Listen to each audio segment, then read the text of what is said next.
Hi, my name is Dr. Kirsten Krawczyk and I'm an educational psychologist and wellbeing practitioner working for Northamptonshire County Council.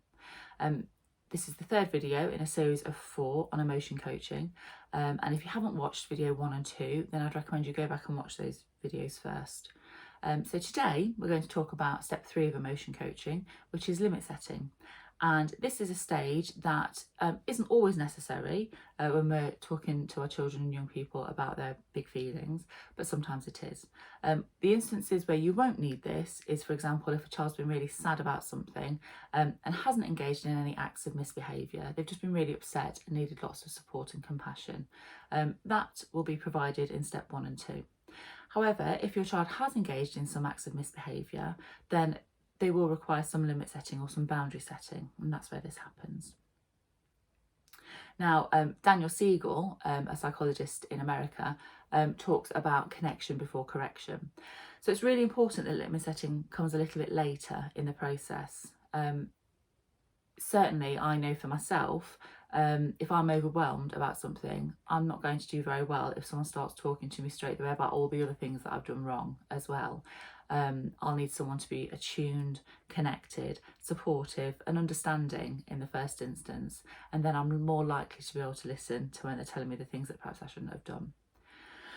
Traditional parenting does tend to start with limit setting though. We tend to go straight in with, stop doing that, that was a bad idea, you shouldn't have done that, and things like that. And so it's really important that we think about where we're placing our limit setting stage.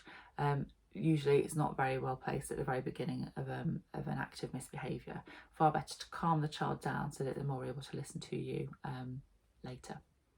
Nevertheless, limit setting is a really important step of emotion coaching, and when needed it helps children to support them to learn independently to think about consequences, which is an important life skill for the rest of their lives. Now, Sarah and I, who you'll have seen in the other videos, tend to talk a lot about natural consequences and forced consequences. Forced consequences are things like saying, I'll take that toy off you if you keep throwing it, or you'll be grounded if you keep speaking to me like that. Whereas a natural consequence is things like, darling, if you keep throwing that toy, you're probably going to break it and then you won't be able to play with it anymore and you're going to be really upset. So it's telling the child what's going to happen if they continue in that behaviour naturally. You might also say, sweetheart, if you keep speaking to me like that, I'm going to get really upset and I might actually start to feel a little bit angry. And then I might start speaking to you in a way that I don't want to. And I don't want that. I want us to get along. So that's another way of communicating natural consequences about how either a child's actions impact on an object or how a child's actions impact on somebody else and their emotions and their feelings. And this is a key way of developing empathy and understanding, but also thinking about consequences, the things that naturally occur when we make certain decisions. When children engage in moments of misbehaviour, they do need very clear boundaries about what's acceptable and what's not acceptable. And during this step, we can also really think about separating out the emotion from the behaviour. So we might say things like, I can understand you're feeling angry, but it really isn't okay to throw your toys because you might hurt your brother.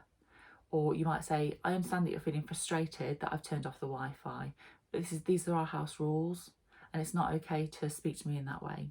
So we're separating out the feeling and saying, I understand you're frustrated, but also, you know, giving very clear boundaries about what's acceptable and what's not and why those rules need to be in place. And actually children benefit from boundaries and limits. They need to know that they're contained and safe and that an adult's there looking out for them. Now, another thing that I think is really important to think about when we're considering limit setting is tone of voice and the way that we put this across, the way we put our limits across to children. For example, and I've been guilty of it myself, but let's say a child is shouting, our child is shouting. How many of us have turned around to a child and said, please stop shouting? And we've raised our voice as a result. I know I've done that with my daughter. What we know is that it's really unlikely that children are going to learn how to manage their big feelings and engage in different behaviours if we demonstrate the same behaviour back to them. So sometimes it's really helpful to think about what the child is showing us. Okay, they're shouting, maybe they're not feeling heard. What do I want to teach them? In this moment, I want to teach them not to shout to get their feelings heard. And how am I best going to teach that? Probably not by shouting. So our tone of voice, our way of communicating is really important to consider in this moment. And it's really vital that even though we're limit setting and telling children what is and isn't acceptable, that we avoid being aggressive or judgmental in those communications. On occasions when it's been difficult for an adult to, avoid those instances of rupture in the relationship where we've made a mistake, it's really important that an adult apologises. Actually, children learn the art of apologising by being apologised to. And so it's really helpful that adults, when we make a mistake, we can turn around to children and say, oh, darling, you know what? I'm really sorry for shouting at you there. I shouldn't have done that. I lost my temper. It's hard, isn't it, to manage our big feelings?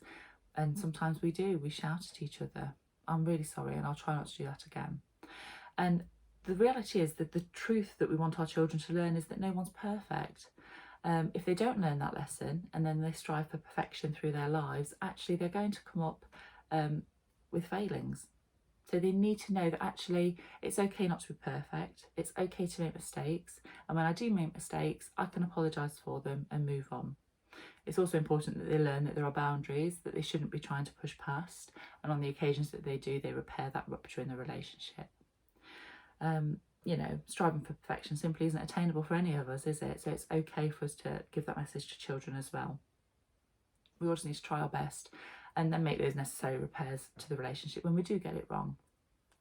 And as I've said, our children will then learn the art of apologising, and then they'll feel comfortable with making mistakes. And the art of learning is in being comfortable with making mistakes, potentially.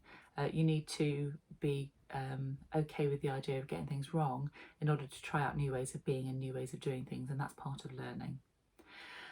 Okay, I hope that's been helpful. Thank you for watching. Please do watch the final video by my colleague Dr. Sarah Modi as she goes through step 4 and concluding thoughts on emotion coaching. Thank you.